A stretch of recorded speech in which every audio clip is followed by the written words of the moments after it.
เฮาสิบ่เคยคิดสิ่งที่มันเป็นอกุศลเลยคิดก็แต่เฉพาะที่เป็นกุศลพูดก็เฉพาะกุศลทำก็เฉพาะกุศลกุศลคือความไม่เบียดเบียนทำร้ายให้ผู้ใดผู้หนึ่งเสียชีวิตและทรัพย์สินตลอดทั้งคนและสัตว์แล้วก็พูดให้แนะนำเป็นกำลังใจคำพูดที่บ่ได้มีการส่อเสียดที่บ่มีการทำลายกันแนะกันแหนหรือทำให้ผู้อื่นเสียหายชีวิตและทรัพย์สินทำก็เหมือนกันคือการกระทำนะกระทำทางกายอันเป็นรูปประทับวัตถุสิ่งทั้งหลายเหล่านั้นล้วนแล้วแต่เป็นประโยชน์ทั้งบุคคลและสัตว์ผู้ใดเฮ็ดได้อยู่จังสี่ตลอดชีวิตแม้นปรารถนาพระนิพพานบุคคลผู้นั้นพึงเข้าสู่พระปรินิพพานได้ในปัจจุบันสมัยหมายถึงศาสตร์นี้เลยคิดยังก็แล้วแต่คิดอยากให้ทานคิดอยากสวดมนต์สาธยายธรรมบทนั้นบทนี้ชักจูงชักชวนคนเข้าวัดฟังธรรมคิดดำริคือคิดอยากช่วยเหลือคนทุกข์คนยากตกทุกข์ได้ยากคิดอยากช่วยเหลือให้การศึกษาคิดอันใดก็ได้ที่มันไม่เป็นไปเพื่อความเบียดเบียนทำร้ายนี่ผู้ใดผู้หนึ่งเสียชีวิตและทรัพย์สิน ตลอดชีวิตนี่คิดแต่แนวเดียวนะบอกไปฟังคำที่เขาชักจูงชักชวนให้เกิดความอิจฉาริษยานินทาใส่ร้ายกาวตูบอกให้ความเห็นกับการนินทาใส่ร้ายกาวตูบอกตัดสินกับการว่าผิดหรือถูกในการ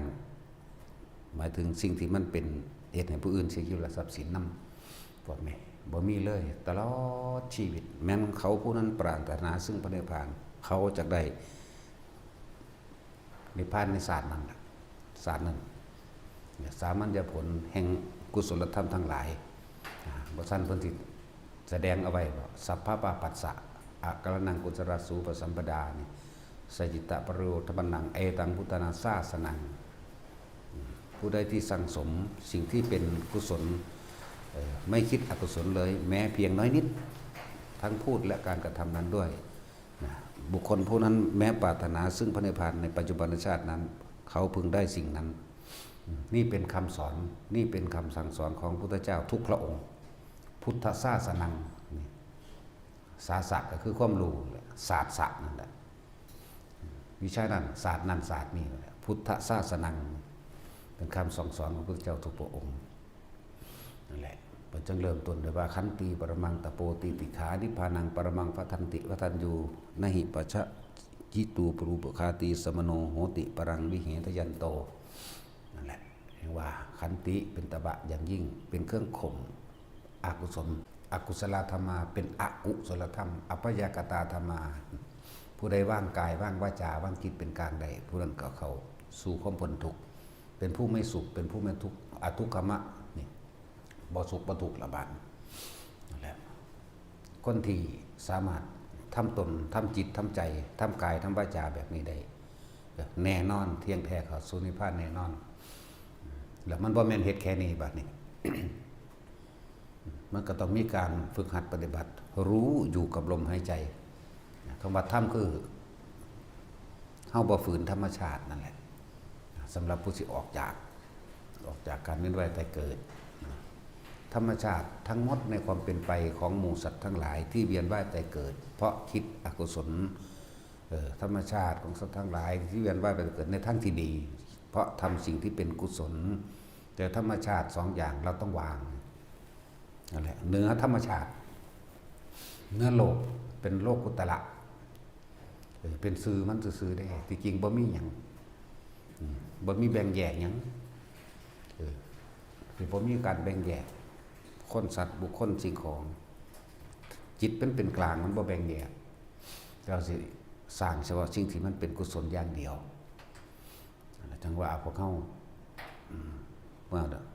เดินทางมาถึงจุดนี้แล้วเดินทางมาให้มันเป็นสุดท้ายนะบ่มีความหวังบ่มีความปรารถนาไปในภายภพหน้าอีกให้ชาตินี้ทุกข์กับทุกข์ที่สุดในชาตินี้แหละให้มันสุดทุกข์อยู่ชาตินี้ ความคิดทั้งหลายเฮาสิบ่คิดนึกปรุงแต่งในความอยากได้และอยากเป็นเพราะว่ามันอยากได้กับมันอยากเป็นเฮ็ดอีหยังก็คิดหาตั้งแต่ผลประโยชน์และกำไรบ่ต้องบัดนี้เฮากระทำดีหรือช่วยบุคคลใดสัตว์ใดก็แล้วแต่นี่ไม่หวังผลประโยชน์จากบุคคลที่ช่วยจากบุคคลที่ให้จากบุคคลที่ทำเฮาสิบ่หวังบ่เอาอีหยังเฮ็ดซื่อๆทำเฉยๆทำแบบปล่อยทำแบบว่างแต่เฮาบ่ปล่อยแต่เฮาบ่ว่างเฮาก็ต้องเวียนอยู่นี่แล้ว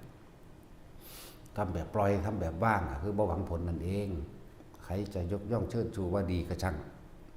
ใครจะสาปแช่งว่าเลวก็ช่างนั่นเป็นเรื่องของเขาเฮาเข้าใจธรรมชาติของคนของสัตว์ถ้าถูกใจเขาก็ยกย่องว่าดีถ้าไม่ถูกใจเขาก็สาปแช่งว่าเลวก็แค่นี้เฮาสิไปถือเอาทั้งดีและเลวมาเฮ็ดหยังจังว่าคำว่าปฏิบัติธรรมก็คือทำจิตให้เข้าถึงธรรมชาติของหมู่สัตว์ของโลกของวัตถุธาตุทั้งสี่ดินน้ำไฟลมและใจของหมู่สัตว์ตราบใดที่เขายังมีความหวังความปรารถนาเขาก็เวียนว่ายแต่เกิดไปตามความปรารถนาของเขาจังว่าเฮาก็มีเครื่องอยู่ของเฮาเอง การอ่านหนังสือธรรมะการฟังธรรมะนี่ก็เป็นกุศลธรรมเป็นกุศลธรรมาเป็นกุศลการพูดสิ่งที่ดีแนะนำอาชีพการงานที่ไม่ใช่การเบียดเบียนนี่ก็เป็นกุศลธรรมการเข้าสู่การเจริญฌานทรงฌานเพื่อให้จิตตั้งมั่นเกิดสมาธิได้นี่ก็เป็นกุศลธรรมเฮาก็อยู่ของเฮาอยู่แบบนี้แหละอยู่ไปเพียงแค่ตายเท่านั้นเองจะว่ารอวันตายก็บ่ได้ว่ารอดอกก็อยู่ไปจังซั่นอยู่แบบไม่มีความหวังอยู่แบบบ่มีการรอแต่ว่ามันเป็นแค่สำนวนโวหารเสือหากินซ้ำตายอยู่เพียงแค่รอวันตายหรือคำศัพท์ภาษาดิบุตรนั่นน่ะคำภาษาดิบุตรว่าเราเนี่ยอยู่แค่ว่า รอวันตายเพียงเท่านั้นสุขหรือทุกข์เราก็ไม่ยินดีสุขและทุกข์เราก็ไม่ยินดีดีหรือร้ายเราก็ไม่ยินดีเรามีชีวิตอยู่เพียงแค่รอวันตายดุจดังว่าลูกจ้างรอคอยเวลาเลิกงานเพียงเท่านั้นเองเพิ่นก็คิดถึงคือลูกจ้างนั่นแหละมีแต่อยากเลิกงานแต่มันเป็นสำนวนโวหารของพระองค์เพิ่นนั่นแหละแต่ผู้ใดทำจิตเป็นกลางสบายๆได้นั่นคำว่ากุศลมีผลคือบุญนี่คือความสงบเย็นภายในจิตใจของเจ้าของเองผลของกุศลทั้งหลายที่พวกเรากระทำคือบุญคือความสงบดับเย็นภายในอารมณ์ความรู้สึกที่บ่มีความเร่าร้อนกระวนกระวายในความอยากได้อยากเป็นที่บ่มีนี่แหละอื่นว่ากุศลส่งผลให้เกิดบุญคนบ่เข้าใจว่าบุญคนก็ท่านก็ว่าบุญโลดท่านก็เป็นบุญอยู่แต่ว่าวางจิตเป็นจึงจักเป็นบุญทานโดยไม่หวังสิ่งใดตอบแทนไม่มุ่งการสังสมในความอยากได้อยากดีอยากมีอยากเป็นทานนั้นแหละจึงเกิดความสงบเย็นภายในจิตของตัวเองชื่อว่าบุญนี่กุศลทานนั่นแหละกุศลกรรมบท10ก็จะว่าไปหลายๆก็ดี เฮ็ดไปดุจดังว่าลูกจ้างรอเวลาเลิกงานเท่านั้นแหละตายเมื่อไหร่ก็เมื่อนั้นแหละจังว่าพวกเฮาสร้างสมอยู่นี่เฮ็ดไปเรื่อยๆของเฮาเอง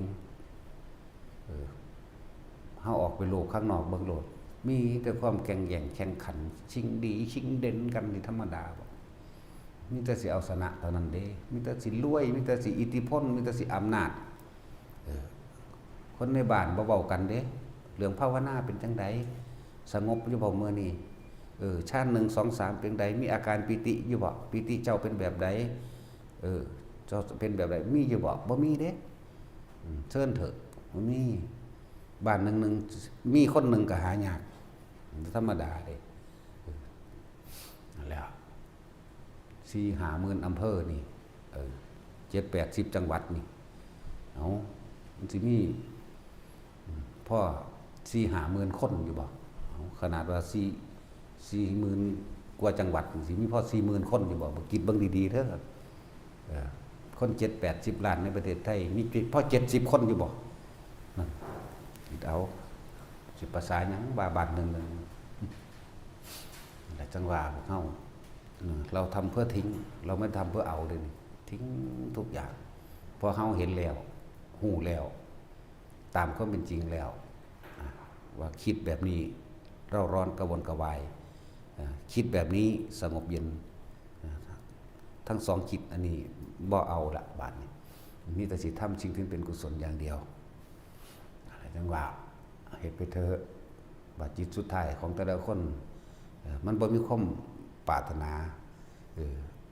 เฮาเห็นทุกอันเกิดจากการสร้างครอบครัวมาบ่แห้งแล้วเห็นทุกในการห่วงลูกห่วงหลานห่วงพ่อห่วงแม่หรือห่วงผัวห่วงเมียหรือห่วงทรัพย์สินสมบัติเฮาเห็นมันคักล่ะมันมีแต่ความร้อนกระวนกระวายนั่นแหละจึงว่าชีวิตนี้ที่เหลือไว้เพียงประโยชน์ผู้อื่นเท่านั้นบ่มีแนวอื่นปะปนเลยนั่นแหละพอ